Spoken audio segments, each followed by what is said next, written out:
അവിടെ മാത്രമാണ് ചെറിയൊരു പ്രശ്നം നേരിട്ടത്. പത്തനാപുരത്ത് ബ്ലോക്ക് ഡിവിഷന്റെ വോട്ടിംഗ് മെഷീനാണ് മാറിപ്പോയത്. പട്ടാഴി പാണ്ഡിത്തിട്ട ഗവൺമെന്റ് LPSലെ ബൂത്തിൽ നെടുത്തേരി ബ്ലോക്ക് ഡിവിഷന്റെ മെഷീനായിരുന്നു എത്തേണ്ടിയിരുന്നത്. പക്ഷേ ആ സ്ഥാനത്ത് അവിടെ എത്തിയത് പകരം തലവൂർ ഡിവിഷന്റെ വോട്ടിംഗ് മെഷീനായിരുന്നു. എന്തായാലും പ്രശ്നം പരിഹരിക്കാനുള്ള ശ്രമങ്ങൾ ആരംഭിച്ചിട്ടുണ്ട്. 7 മണിക്ക് തന്നെ പോളിംഗ് ആരംഭിക്കുന്നതിൽ കുറച്ച് താമസം നേരിടും എന്നുള്ളത് മാത്രമാണ്. ഇനി നമുക്ക് ഇടുക്കിയിലേക്ക് പോകാം. അവിടെ ജെയിൻ എസ് രാജു തുടരുന്നുണ്ട്. ജെയിൻ, സമയം ഇതാ 7 മണിയോടടുക്കുന്നു. ഇടുക്കിയിലാണെങ്കിൽ കൂടുതലും തൊഴിലാളികളും ദൈനംദിന ജോലിക്ക് പോകുന്ന ആളുകളുമൊക്കെയാണ്. നേരത്തെ തന്നെ വോട്ട് രേഖപ്പെടുത്തി കൃത്യസമയത്ത് തന്നെ സമ്മതിദാനാവകാശം വിനിയോഗിച്ച് മടങ്ങിപ്പോകാനായി ആളുകളുടെ തിരക്കൊക്കെ അവിടെ അനുഭവപ്പെടുന്നുണ്ടോ ബൂത്തുകളിൽ?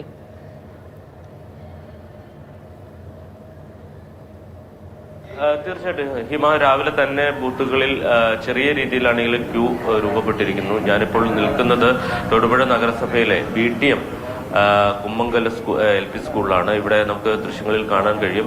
രാവിലെ തന്നെ പോളിംഗ് ആരംഭിക്കാൻ ഇനിയും മിനിറ്റുകൾ അവശേഷിക്കെ ആളുകൾ കൂട്ടമായി തന്നെ വോട്ട് രേഖപ്പെടുത്തുന്നതിനായിട്ട് എത്തിക്കഴിഞ്ഞിരിക്കുന്നു. രാവിലെ തന്നെ എത്തിയല്ലേ? രാവിലെ തന്നെ എത്തി. രാവിലെ ആദ്യം വോട്ട് രേഖപ്പെടുത്താൻ വേണ്ടിയിട്ടാണോ? തിരക്ക് ഉണ്ടാകും? തിരക്ക് രാവിലെ വഴിക്ക് പോകണോ? തിരക്കുണ്ടാവും വിചാരിച്ചിട്ടാണോ നേരത്തെ? രാവിലെ കട തുറക്കാൻ പാടില്ല, കട വന്നിട്ടാണ് അല്ലേ? എന്താ എല്ലാ തവണയും രാവിലെ ആണോ അവര് വരുന്നത്? കാരണം ഞാൻ എറണാകുളത്താണ് ജോലി. അപ്പൊ ഞാൻ പോയിട്ടുണ്ടെങ്കിൽ കൂടെ ജോലി ചെയ്യുന്നവർക്ക് മടങ്ങി വരാം. അപ്പൊ അവർക്കൊന്ന് വോട്ട് ചെയ്യാൻ വേണ്ടിയാണ് ഞാൻ ആദ്യം ചെയ്തിട്ട് പോകുന്നത്.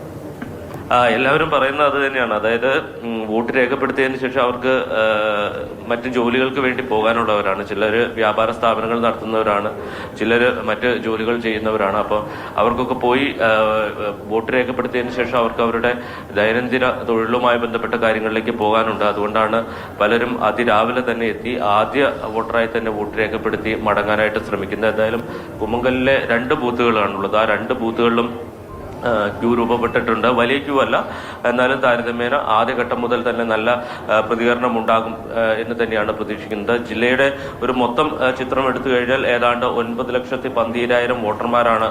ഇടുക്കി ജില്ലയുടെ സമഗ്ര വിവരങ്ങളാണ് ജെയിൻ എസ് രാജു പങ്കുവച്ചത്. അവിടെ ഇതാ സമ്മതിദാനാവകാശം രേഖപ്പെടുത്താനായി കൃത്യസമയത്ത് തന്നെ വോട്ടർമാർ എത്തിത്തുടങ്ങിയിട്ടുണ്ട്. രാവിലെ തന്നെ ചെറിയ രീതിയിലുള്ള തിരക്കുണ്ട് എന്നുള്ളതാണ് ജെയിൻ എസ് രാജു പങ്കുവെക്കുന്നത്. ഇനി നമുക്ക് തിരുവനന്തപുരത്ത് നിന്ന് ശാസ്തമംഗലം RKD NSS സ്കൂളിലേക്ക് പോകാം. അവിടെ നമ്മുടെ കേന്ദ്രമന്ത്രി സുരേഷ് ഗോപി എത്തിയിട്ടുണ്ട്. അവിടെ പ്രശാന്ത് കൃഷ്ണ തുടരുന്നുണ്ട്.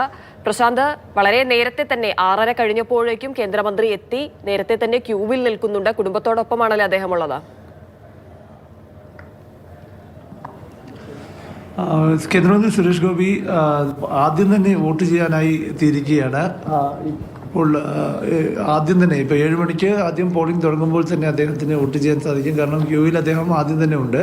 അദ്ദേഹവും ഭാര്യയും ആണ് ഇപ്പോൾ വോട്ട് ചെയ്യാനായി തിരുവനന്തപുരത്തെ RKD NSS സ്കൂൾ, ശാസ്തമംഗലത്തുള്ള സ്കൂളിൽ എത്തിയിരിക്കുന്നത്. അദ്ദേഹത്തിൻ്റെ വസതിയും ശാസ്തമംഗലത്ത് തന്നെയാണ്. അതായത് തദ്ദേശ തെരഞ്ഞെടുപ്പിൽ കേന്ദ്രമന്ത്രി സുരേഷ് ഗോപിക്ക് വോട്ട് തിരുവനന്തപുരത്താണ്. നേരത്തെ ലോക്സഭാ തെരഞ്ഞെടുപ്പിലുള്ള വോട്ട് അദ്ദേഹം തൃശ്ശൂരിലേക്ക് മാറ്റിയിരുന്നു. അപ്പോൾ എന്തായാലും ഇവിടെ ശാസ്തമംഗലം വാർഡിലാണ് അദ്ദേഹത്തിന് ഇത്തവണ വോട്ടുള്ളത്. നമുക്കറിയാം, വളരെ ശക്തമായ മത്സരമാണ് ശാസ്തമംഗലത്ത് നടക്കുന്നത്. BJPയുടെ മേയർ സ്ഥാനാർത്ഥി ആയി പരിഗണിക്കുന്ന ശ്രീലേഖ IPS മത്സരിക്കുന്നത് ശാസ്തമംഗലത്താണ്.